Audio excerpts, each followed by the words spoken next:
Selamat pagi, saudara yang diberkati oleh Yesus Kristus.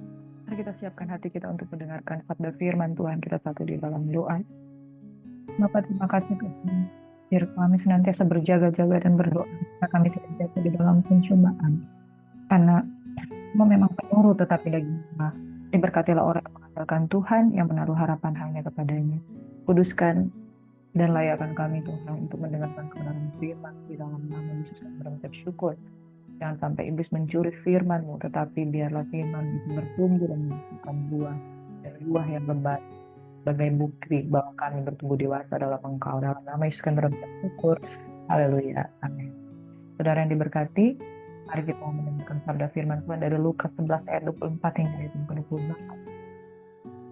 Apabila roh jahat keluar dari manusia, ia pun mengembara ke tempat-tempat yang tandus mencari perhentian, dan karena ia tidak mendapatnya, ia berkata, aku akan kembali ke tanah. Pergilah ia dan mendapati rumah itu bersih, tersapu, dan rapi teratur.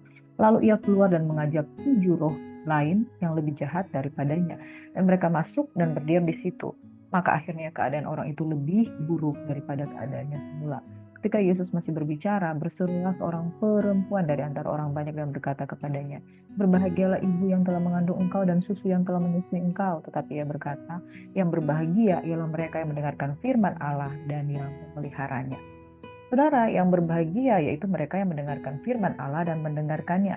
Sesudah kita mengalami kelepasan, pertobatan, pemulihan, dibersihkan, disucikan, dikuduskan, tugas kita adalah mendengarkan firman Allah dan memeliharanya. Tinggal di dalam firman, bertumbuh dalam firman, berakar dan berbuah. Saudara, kita tidak bisa mengalami Kristus sejenak saja, lalu kemudian kita membiarkan rumah kediaman Tuhan itu atau bait Roh Kudus itu kosong tanpa firman. Sebab orang yang sesudah disucikan hatinya, dibersihkan hidupnya dari segala ikatan-ikatan kuasa kegelapan, lalu dibiarkan rumah atau baitnya atau tubuhnya atau roh, jiwa, dan tubuhnya itu kosong. Saudara, dalam keadaan kosong, iblis akan kembali menggoda, bahkan karena dia tahu ini rumah udah kosong, udah dibersihkan, udah bertobat, dia mengajak temannya, 7 roh jahat yang lain yang lebih jahat daripada dia, supaya dia bisa menguasai kembali orang yang dulu pernah diikatnya dengan kekuatan yang lebih baik.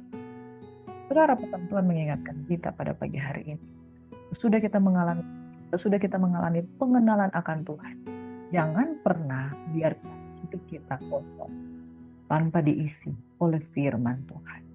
Berbahagia orang yang mendengarkan firman dan memeliharanya. Saudara, kalau saudara berkebun dan kemudian kebun itu penuh dengan semak belukar, itu penuh dengan rumput-rumput, lalu kemudian saudara ingin menanamnya, tentu saudara bersihkan. Amin. Saudara bersihkan, lalu mulai diberikan benih-benih yang baik. Sesudah diberikan benih yang baik, apakah saudara tinggalkan begitu saja? Kalau saudara tinggalkan begitu saja, rumput itu akan menjadi cikal bakal rumput yang baru, dan kemudian semak belukar itu akan kembali. Sebuah tanah yang kosong sudah ditanami dengan benih yang baik, itu pasti akan continue di maintenance, dijaga, dipelihara, sampai benih itu betul-betul terjaga dan menghasilkan. Umat manusia yang sudah ditebus oleh darah Kristus, tapi tidak bisa dibiarkan kosong. Maka pergilah ia dan mendapati rumah itu bersih, tersapu, dan rapi teratur. Lalu ia keluar dan mengajak 7 roh jahat yang lebih jahat daripadanya. Saudara, dia tidak akan membiarkan Anda begitu saja. Saudara mungkin dulu pernah diikat oleh 1-2 roh yang jahat, tapi dia tahu bahwa engkau sudah mengalami Tuhan dalam hidupmu. Dia akan panggil teman-temannya yang jauh lebih jahat. 7 roh jahat. Saudara memulai dengan jatuh di dalam dosa seksual, percabulan di mata, kemudian percabulan di tubuh jasmani. Kemudian karena tidak mau mengakui dosa percabulan dan berzina, saudara mulai berdusta. Karena saudara mulai berdusta, kemudian saudara mulai pakai uang dan lain sebagainya. Jatuh dalam berbagai-bagai pencobaan. Lalu saudara mulai melakukan tindakan kekerasan. Dari tindakan kekerasan, saudara mulai memanipulasi. Dari tindakan manipulasi, saudara mulai menyalahkan orang lain dan menjadikan orang lain korban. Ikatan kuasa kegelapan itu, ketika dia akan mempertahankan satu kejahatan, akan diikuti dengan kejahatan yang lain. Itulah efek domino. Makanya satu kejahatan itu akan ditutupi oleh kejahatan yang lain. Satu kejatuhan akan ditutupi kejahatan yang lain. Kemudian mulai turun. Yang dikuasai oleh tanpa sadar roh-roh yang jahat. Cara waspada. Kita harus berjaga-jaga. Ada banyak hal yang perlu kita jaga di dalam kehidupan ini. Mari kita lihat di ayat-ayat berikut ini. Di dalam Ayub 36 ayat 1 dikatakan, jagalah dirimu. Janganlah berpaling pada kejahatan. Itulah sebabnya engkau dicobai oleh sengsara. Pesan Tuhan pada pagi hari. Jagalah dirimu. Pesan Tuhan pada pagi hari ini. Jagalah dirimu. Janganlah berpaling pada kejahatan. Karena itulah sebabnya engkau dicobai oleh sengsara. Karena kejahatan orang mengpaling kesengsara. Sebab jaga diri jangan sampai jatuh dalam kejahatan. Yang kedua adalah Mazmur 34 ayat 14. Jagalah lidahmu terhadap ucapan jahat dan bibirmu. Saudara, kita harus menjaga diri kita agar kita tidak terjebak dengan roh jahat yang lebih jahat daripada itu. Jaga lidah, jaga diri kita. Yang ketiga, jaga. Adalah segala kewaspadaan karena dari situ mungkin kita bisa jaga perkataan, kita bisa jaga perbuatan, tapi nggak jaga. Orang yang kepahitan seringkali perilakunya di luar bagus, tapi hatinya di dalam membusuk karena kecewa, tawar hati dan sakit. Kemudian mengalami yang namanya kepahitan. Saudara, kalau saudara menjaga bagian luar, saudara juga harus menjaga bagian dalam. Yang keempat, saudara, Khotbah 4 ayat 17 berkata, jagalah langkahmu. Kalau engkau berjalan ke rumah Allah, menghindari untuk mendengar adalah dilakukan oleh orang-orang bodoh, tahu bahwa mereka berbuat jahat. Saudara, jagalah dirimu supaya menjadi orang yang taat mendengar. Itu sebabnya firman Tuhan katakan, berbahagia orang yang mendengar firman Tuhan dan memeliharanya. Jangan sampai kita menjadi orang yang bodoh karena tidak tahu, saudara, bahwa mereka akan jatuh dalam berbagai kejahatan. Tentunya di dalam Matius 2 ayat 16 ini yang perlu kita jaga di dalam hidup. Kita katakan ini tidak penting, gagal dalam hal ini. Bapak pun berada pada alih-alih di orang yang terasa kita harus salah jaga dirimu dan janganlah berkhianat.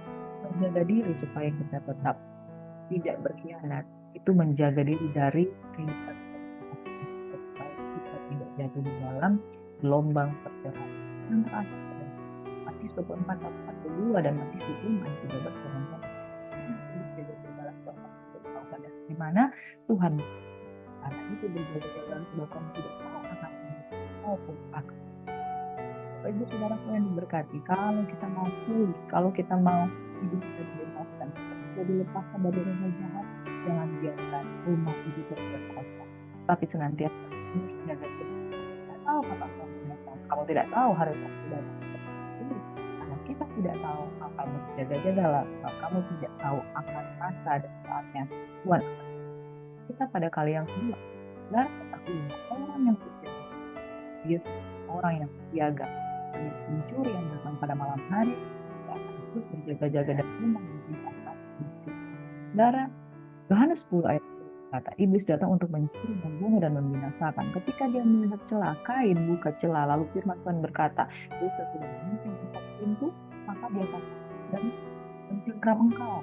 Ketika Kain membuka celah terhadap iri hati terhadap adiknya Habel, maka pikiran untuk membunuh itu muncul. Satu kejahatan akan diikuti oleh kejahatan yang lain, sebab dosa memiliki efek domino. Kain mempersembahkan satu persembahan. Yang pertama, dia bermegah karena dia menganggap itu baik. Yang kedua, dia kemudian iri hati. Yang ketiga, muncullah kedengkian. Dari kedengkian itu muncullah sikap menghakimi. Dia merasa dia lebih baik dan dia menyenangkan Tuhan. Yang kelima, saudara, ada keinginan untuk berkuasa lebih daripada adik. Keenam, saudara, ada keinginan untuk membunuh, yaitu melakukan percideraan. Yang ketujuh, ternyata dia benar-benar membunuh yang dia kata yang jauh lebih hebat. Saudara, satu kejahatan akan diikuti oleh kejahatan yang lain.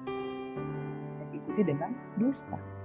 Pada puncaknya, dia boleh adalah raja pendusta yang membuat umat manusia tinggal dan dikuasai Firman Tuhan pada pagi ini, jaga jaga dan sebentar. Dan jangan jatuh ke dalam pencobaan. Ada yang harus, karena roh yang ada di dalammu lebih besar daripada roh. Maka dunia tidak akan memaksa engkau. Tapi saudara, jangan buka celah pintu bagi itu. Kita membuka celah. Mari kita berdoa. Terima kasih Bapak di surga buat banyak yang indah ini Tuhan. Buat orang firman biar akan melihat selain jaga-jagalah supaya engkau jangan jatuh di dalam itu. Jagalah kekudusan dan jangan biarkan iblis menguasai kita dari satu dosa kepada dosa yang lain. Ada efek domino yang melakukan untuk membinasakan. Bapa di surga, kami mengangkat tangan tinggi Tuhan, karena kami memerlukan kasih karunia kita dari segala unclean spirit, segala roh yang menguasai dan pikiran kalau dalam nama Yesus. Tolak kita, kami tolak roh-roh kuasa kegelapan, sehingga roh kami menyerah, kami aktivitas, kami percaya kami hidup diberkati di dalam yang percaya firman kami berkati. Sama-sama katakan, kau memberkati kami, jagalah hatimu, jagalah waspada, dan akan hidup. Shalom.